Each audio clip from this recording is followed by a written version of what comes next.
Hello, hello, and welcome to another podcast episode of Overpowering Emotions, where I talk all things big emotions, emotion regulation, resilience.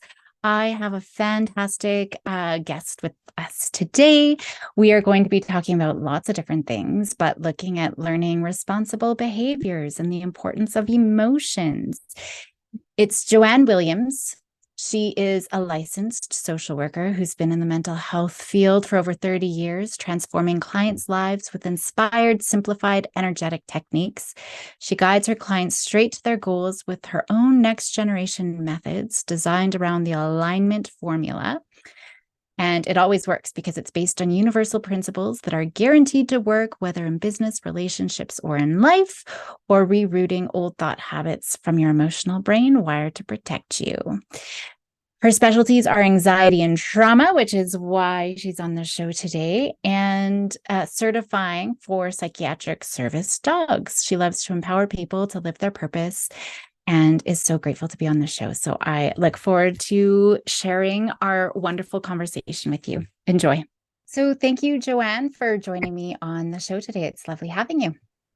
Well, thank you, Caroline. Nice to be here. Why don't we start off with you telling us a little bit about yourself? All right. Well, I have been a licensed mental health professional for over 30 years. And, kind of feel like seeing it all. And I feel like I've broken down some main themes. And I love to present those in ways that, because what I see is a lot of times education is lacking about emotions. And so that feels like where my focus has been and really my life passion. And so that's why I also do a podcast and a radio show, because I just feel like it's time to shout it out from the rooftops about how to help our kids, families, and parents or professionals how to manage anxiety and really all emotions better. Absolutely. Well, it's so important. I think our kids, if they're going to learn anything, it's, emotion regulation and emotional intelligence and all this. So let's jump in. Where do you want to start? Well, one of the things I always love to teach, especially if I start with a client, and even an adult or older, younger person, I always like to start with their understanding what emotions are for, or why do we have them, or how can you use them? Because I find that is one of the most confusing things for most people. Like I said, it was just not taught. And so I love to teach about each emotion having a message and learning these. And I did a whole podcast 125 on that, on Anxiety Simplified, because it's just like, each one of them they're just trying to tell you something. They're not trying to ruin your life. They're not trying to take you down. They're really just trying to help you. And I think that's such a misperception. It really is, because so many people want to have this emotion gone. I want to get rid of my anxiety. I don't want to have anger anymore. But those emotions are so important. They're adaptive. We need to be able to listen to them. Um, and so, I mean, looking at anger, because I know that can be a good one, how can anger, set a boundary by saying no? Is it like, maybe we can kind of talk about that? I love it, because that to me is probably the biggest Yeah. emotion that gets confused, because I think what I hear most from clients is that, oh, don't have anger because that's abuse. Oh, that's rage. Somebody's going to get hurt. Or that's when bad things happen. And yeah, and that's when I do teach. No, it's just for you to understand where the line is drawn. And when it's important for you to be able to stand up for yourself and say, no, this is not okay, friends, whatever. I can't do this like this. Or I always use the example, if somebody was stealing a stapler off your desk at work, you don't say anything.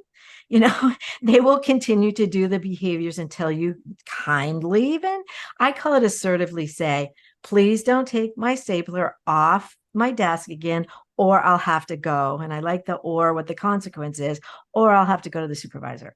And so they know a very clear consequence if they do it again. So if they do, you must follow through and do something about it. But I just feel like, yes, it's a boundary. It's just to say no to something. And just the same with Even if you don't want to go to the Italian restaurant, you'd rather go to the Chinese. Being truthful about that and saying, no, I really prefer tonight to do this. You're standing up for your needs. Because if you're not going to stand up for your needs, who's going to? Absolutely. And that's so important for children, for teens, for adults all the time. We're talking about, actually, there's been a common theme across both of my podcasts around setting boundaries. And I think that this is huge. And anger does tell us that something needs to be defended. It could be our stapler, it could be our values, it could be someone that we love. Like there's so many different things. So why is that word no so important? And why is it important to respect it? Right? Yeah. And that's why I think it's just so misunderstood. To me, it's equated with violence. And I think that's where the real importance is, that I feel like with gun violence thing, if you could just use your words, please. Yeah. Like we say to our little children, just use your words, but it doesn't come out like that. The no is not respected a lot of times. And people just go to a higher level of rage or intimidation or bullying. And I think that's why it's got such a bad rap, because they think, I don't want to be that person. I don't want to be the bully. I don't want to just break somebody down, and say, and it doesn't need to be. When you can learn to say it with assertiveness, with intention, because it's just like you're putting out this energy that people go, oh, okay, I'm backing off. You don't have to get rageful. It just has to be with clarity and intensity. Right. And then with the consequence follow-up is so good, especially for all of my parents who are listening, because oftentimes we get angry and then we punish, and then children are now escalated and they're fighting back. And it's not fair because this consequence, this punishment was thrown on them. They had no choice they didn't know how to behave differently in that moment, or nor did they know the consequences, so that we kind of give them that piece. And I don't know if you do anything with nonviolent communication. They've got the ladder sort of hierarchy, and it starts with, at the very bottom, it is the physical aggression where we are hurting other people. And then when we move up, it's better. We're moving up. We're a little bit more de-escalated, but it's where hurting objects. So there's still aggression. So maybe we're ripping a page out of a book or throwing something across the room. One step up from that, we're using our language, right? We're not using physical aggression. We're using our words. It might be yelly words. It might be hurtful words, but we're still using our words. It's still better than hurting somebody physically. And then, the ultimate stage is exactly what you were talking about, being able to use our words assertively and just to protect that boundary for ourselves. Clearly. The thing I hear too, with whether it's parenting or even dog training, in the sense that, somebody will say no, but don't tell them what to do. Like a dog, you say no, but well, okay, now what do I do? Same with a child. You keep saying the word no, but it doesn't educate them. What do you want for them? You need to tell them clearly. No, do not jump on the couch. You need to set your butt in the couch if you want to watch TV. So it needs to be a clear, what do I do?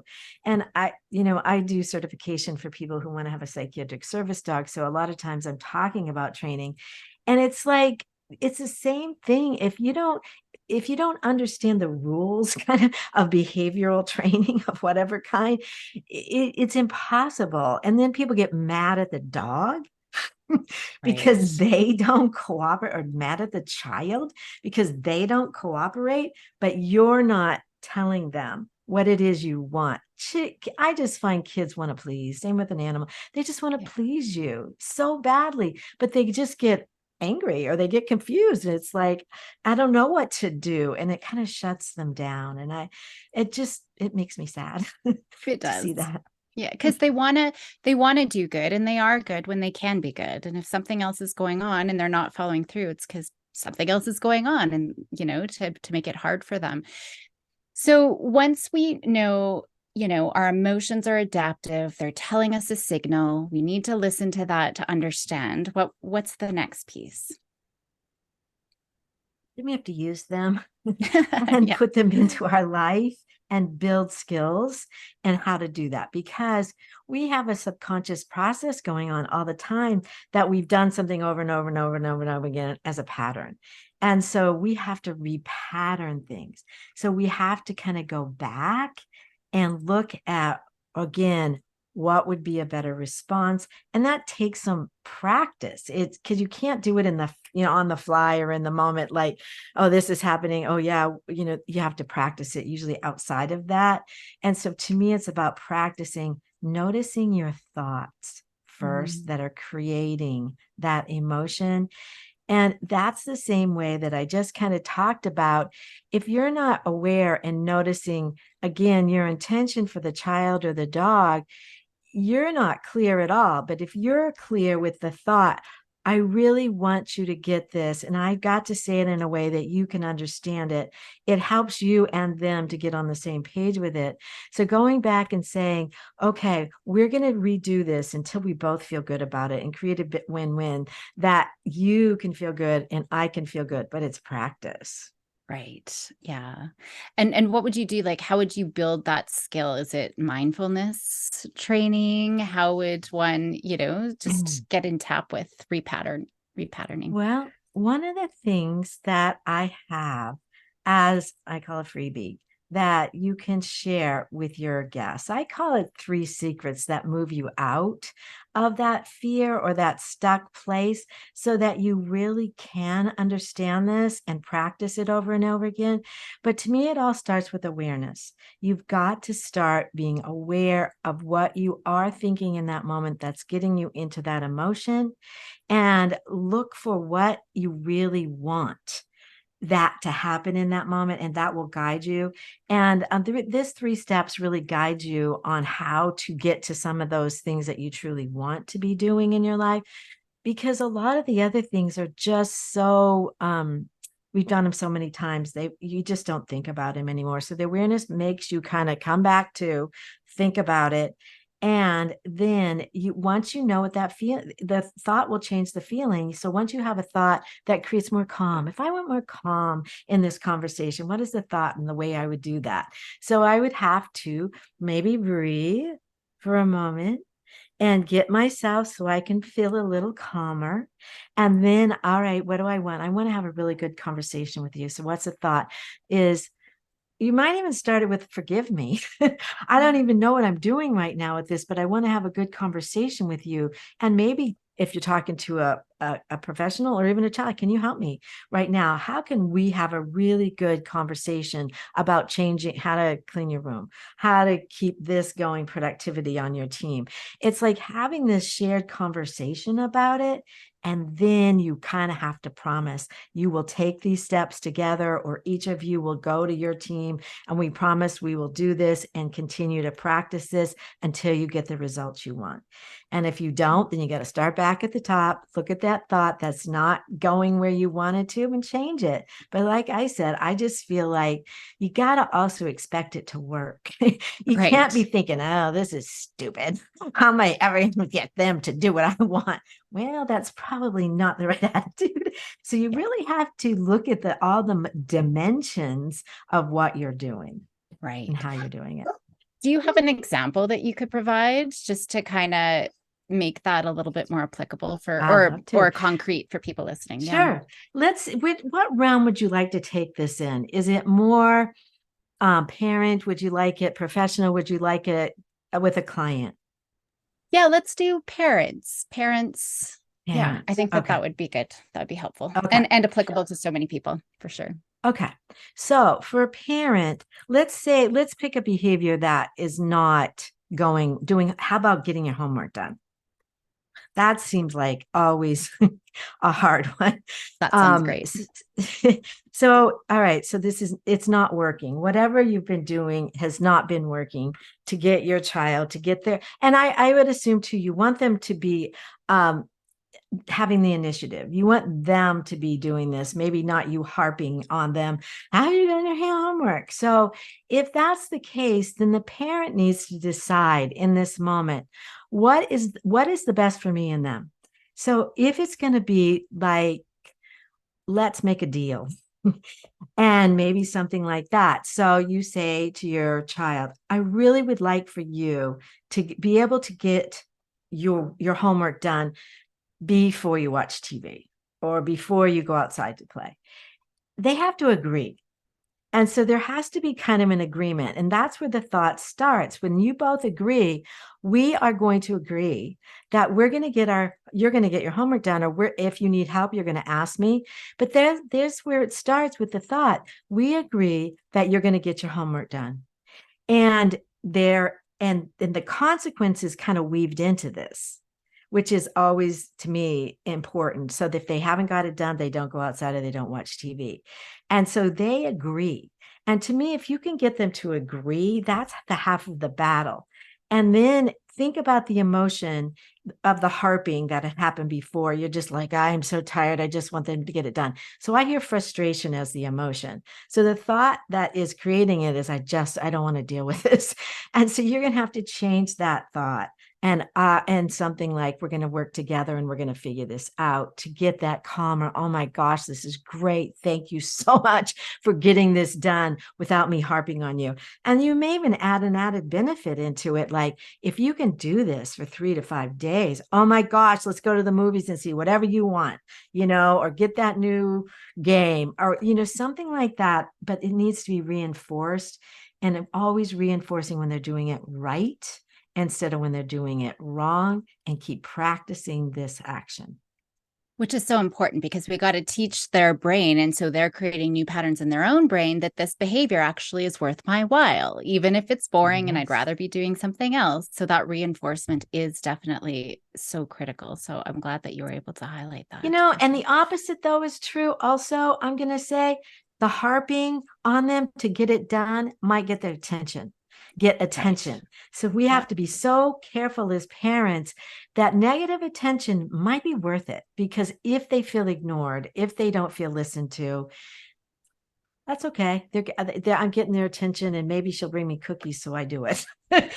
So who knows what? Well, there's so many things. So the negative attention, now they're getting attention, so we're reinforcing the behavior, but there could also be negative reinforcement. I want you to stop harping at me. So I will do it to get rid of that negative stimuli, right? So there's so many different things, but we want to make sure we're rewarding the behavior we actually want to see at the end of the day, right? And so, and I'm always saying we get more of what we give attention to. So if we're always harping, we're going to always be harping. And then we blame them for having to harp. And that just, again, breaks my heart. That's why I take this back to dog training sometimes, because sometimes it's easier for parents to see it than their children. But if you've ever trained a dog, if you're literally reinforcing their barking when you want them to stop barking by stop barking, no, it's not going to work. So you're going to have to figure out some other way to reinforce when they're doing it right, whether giving them the treat, when they're sitting and staying and being correct. I think sometimes that's why I go to that analogy. Sometimes people get that, oh yeah, I've trained a dog, and it didn't work, did it? If I just yell at them. Yeah, that's so true.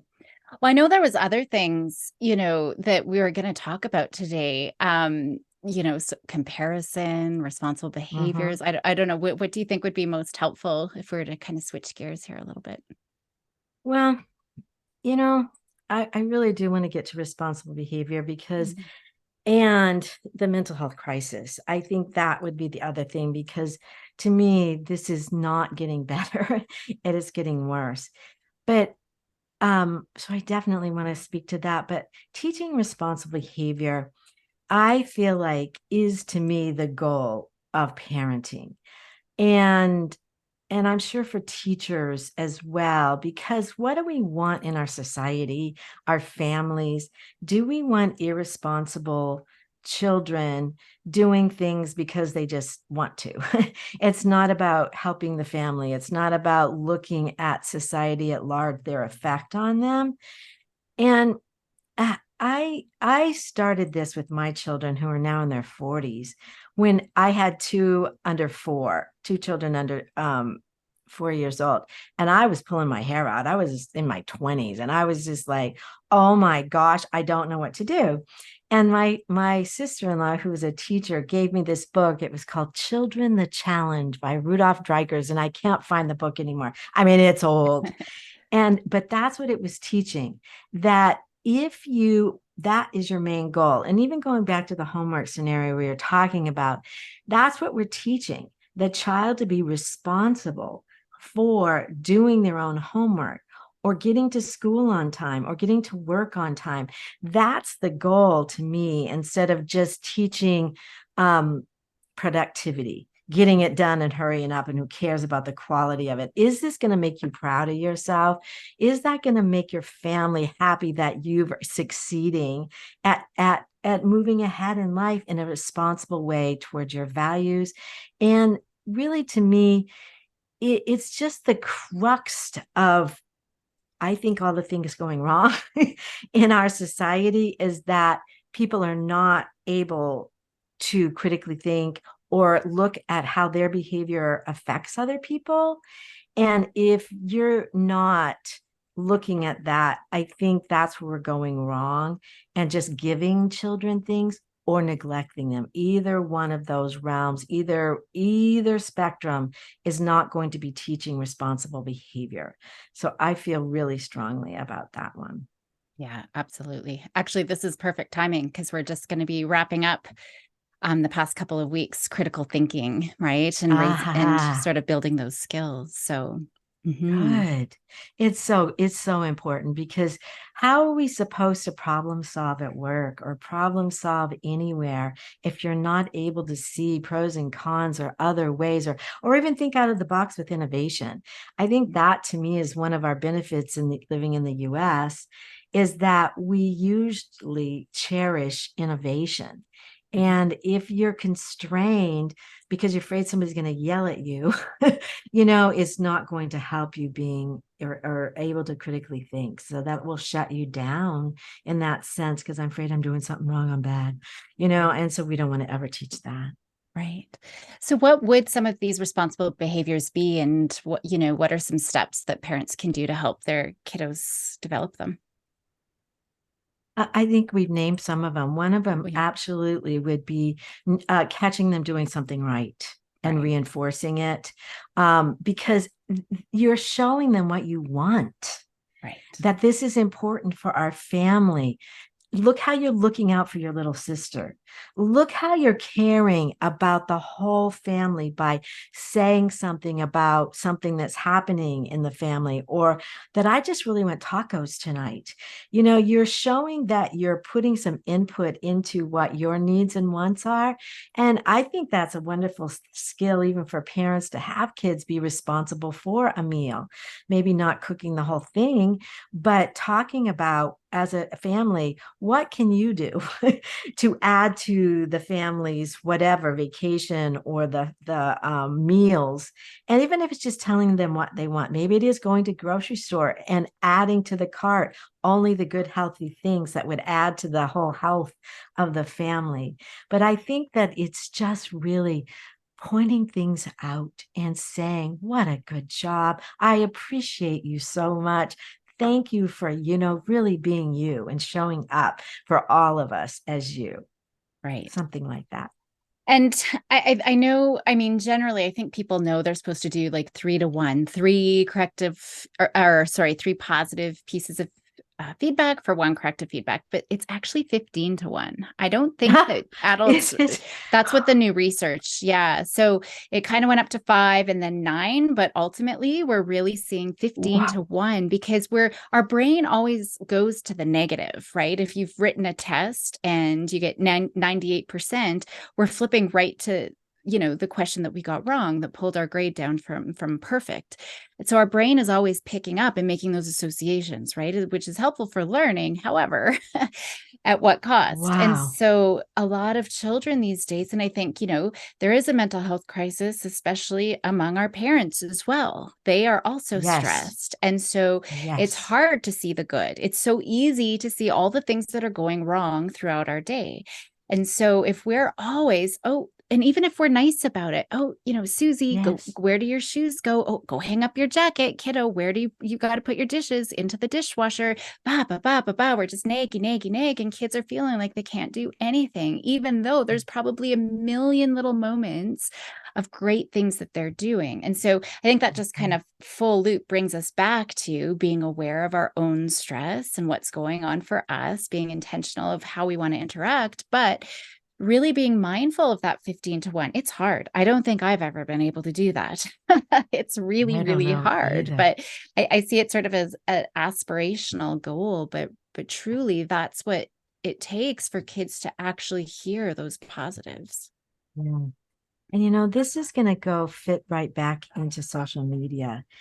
And I'm going to call it the negative reinforcement of comparing, Yeah. because if they are looking at their phone, I saw it on some show that these parents and kids, and I guess on some phones you can see how many times they're picking up their phone, and it was something like 200 times in the day that they're checking to see if they've got likes or not, or if somebody is saying something negative. So this is that comparing that can really tear down self-esteem. And I think there's some really good research. I don't think it's a secret anymore about how social media affects our children or society in general. But to me, it's just a death sentence, because it's almost like an addiction. I really It compare is. it to It like is. addictive qualities, the same kind of addict. I have to, or I'm getting all wired up and till I get the hit of the looking at it. But to me, it becomes a self-fulfilling prophecy, because when I look at all this negative, what am I doing but just putting it back? I must be not as good. I can't compare. I can't add up. And again, I think that's where parents are overwhelmed Mm-hmm. without some support from the apps themselves, or from um, even society. You're reinforcing, let's stop the comparing. Let's say to our kids, I guess some schools now are saying no phones in schools, and they are actually finding grades going up, and the kids will say, oh yeah, because I have to see if somebody's saying negative about or bullying me right now, or is there a meme up about me. And so it's stopping some of this negative reinforcement of other kids saying mean things or comparing in some way. I really feel bad for kids, and they're not just kids, young adults or adults that have bought into that, because to Yeah. me it's just a whole marketing ploy. And they've done such a good job to hit the dopamine button in our brain to give us a hit, and it just keeps us coming back for more. That it's going to be a real hard trip to get this back into some kind of harmony or balance. Yeah, it is. Well, when they first, I think it was around 2007, 2009. So when smartphones were still, just becoming popular, Yes. they were banned. Like 90 something percent of schools banned them. And then, moved to 2015 when we saw a huge increase in anxiety, suicidal ideation, death by suicide. Schools actually started decreasing those bans, but we are seeing that increase rise. But even when the phone is off, if it's in their backpack and their phone is Yeah. off, their brain is still scanning, thinking, Yeah. and it's Oh, not engaged with learning, And so yeah. I agree. I mean, we could go on a whole other rant about that We topic. could. So, Yeah. but it's huge. And I always am talking about it because we definitely want to bring the awareness to parents. The one thing that I would love to maybe end on, unless there's anything else you want to add in, was just the importance of finding one friend that I understands. know. I think that that's so Oh, important. the studies have just consistently shown that if a person, I don't care if you're a child or an adult, has one supportive person, even in their life, that gives them that unconditional support and unconditional love, it can be life-changing. And if you can keep that friend for a while, sometimes things change, people move away. But if you can keep that friend and keep it so that that relationship is always a two-way street, a win-win for them and a win for you, so that you can have this support, unconditional. There's no conditions on how I support you, what you do in your life. I think that one thing would help all of these things, because I think most of this crisis is from kids not feeling that they are supported and accepted exactly the way they are. I'm always talking about having one charismatic adult, even, in their life. It could be the school janitor. It doesn't even matter who that is, where they just feel safe and to be whoever they are. Yeah, I love that. Wow. Again, we could be talking for hours about so many different things. This has been great. Any last minute? There's one thing I would add, and this could be for child, adult, professional. Gratitude journaling has now, it's a simple practice that can even be done in your head or done once a week, 1 to 3 times if you write it down. But they showed a 19% lowering of depression. Because it refocuses, like I was saying, those negative thoughts onto positive ones. 25% less intake of or need for intake of dietary fat, not emotional eating. 10% lowering in insomnia. Wow. And increasing significant resilience. So, all of those are huge in all what we're talking about for kids. And doing it with your child, maybe before you go to bed. What 5 things are you grateful for? And you got to mean it. You got to feel it. You got to get it to your heart center. And I think that one thing could really change almost all of this. Yeah, absolutely. I love that. Did you ever hear of the magic? No. It's the same people who did I can't remember what it's called, but the vision board, like law of attraction. It was the same people who did law of attraction, all of that stuff. I never bought into that, but the magic, I loved it. It was all about gratitude. And so they had to one practice every single day. You build on it. It does get to be a lot, but even if you just focused on the one key piece, it really can be transformational in so many areas. So thank you for sharing that. Of course.